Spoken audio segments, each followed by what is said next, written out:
of my last questions I want to ask is school shootings and dealing. How do you prepare your people to handle those conversations, handle the kids, and even the teachers how do you handle those things? What go about in getting that? And if it happens, what is the emergency services to get to that school, to get these, because that's trauma.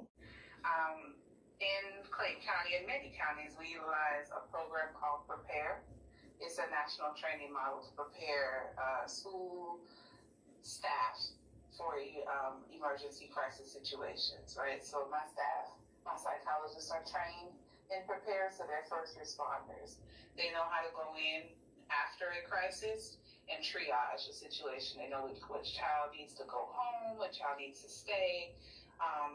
What you're describing with a school shooting, it turns crisis into a two-part thing. Crisis where you have to regulate and then do something called reunification. You have to get the child back to their caregiver. The caregiver can be the teacher in that moment or the parent, depending on how stable the situation is, right? And so the how part is we have to train. You have to train just like you do with a fire drill. There's no fire drill, there's no fire, but you got to line up and go outside. Yeah. Well, the same thing with crisis. Annually, you have to train, you have to prepare, you have to do the active shooter drills, which you're working with local law enforcement to do.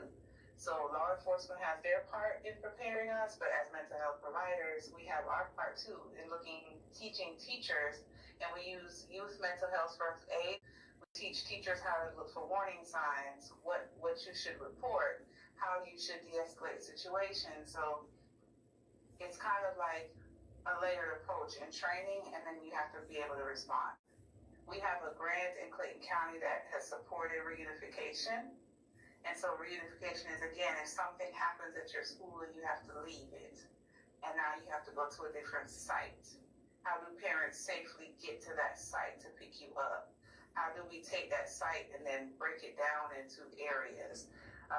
That's doing drills with FEMA and GMA and being able to always continuously be prepared.